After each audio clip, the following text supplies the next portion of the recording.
les boissons végétales dans un cadre qui est bien expliqué, bien sécure, c'est-à-dire au moment où l'enfant est diversifié avec des boissons poudre, eh bien, on peut compléter l'alimentation de son bébé avec des boissons végétales en poudre et jamais de liquide. J'aime vraiment insister là-dessus parce qu'on a entendu beaucoup trop d'erreurs et dramatiques qui nous touchent tous évidemment.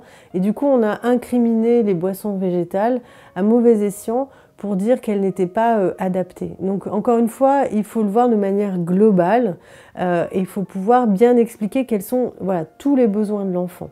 Ce que j'ai découvert aussi finalement en épluchant tous les feuillets de l'OMS, l'Organisation mondiale de la santé, c'est qu'il précise bien que lorsqu'on passe de l'allaitement à l'alimentation solide, l'alimentation doit être très riche micronutritionnellement.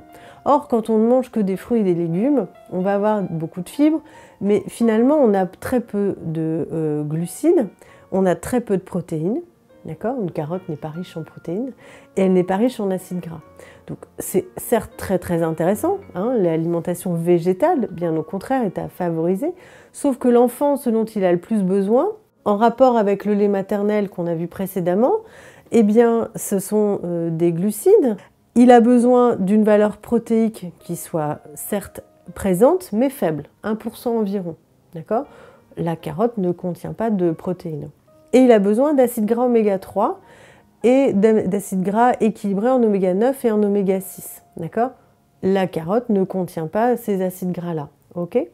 Donc, les oléagineux, eux, l'amande, la châtaigne par exemple, qui n'est pas un oléagineux, qui est un fruit améliacé, mais certes, vont beaucoup plus remplir cette fonction-là en fait, parce que l'amande, elle est intéressante pour sa concentration protéique faible, justement. Elle contient des bons acides gras et elle contient des glucides à index glycémique stable.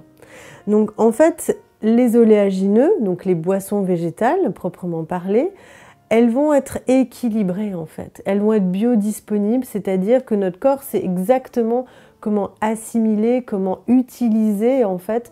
On ne va pas aller extraire, on ne va pas isoler en fait un principe actif ou isoler un micronutriment. Quand on mange une amande, on va avoir des vitamines B, on va avoir du calcium, du magnésium, qui va permettre d'assimiler l'ensemble en fait. Et c'est ça qui est intéressant. À savoir qu'il faut utiliser des oléagineux les plus frais possibles, des oléagineux qu'on garde au réfrigérateur parce que ça rancit facilement aussi. Et on va retirer, c'est-à-dire faire tremper les amandes par exemple dans de l'eau pendant une nuit pour retirer très facilement la pellicule de l'amande qui contient beaucoup d'acide phytique et qui a un pouvoir allergisant. Donc chez les très jeunes enfants, c'est vraiment très important d'aller retirer cette pellicule. Elle n'est pas intéressante pour le jeune enfant.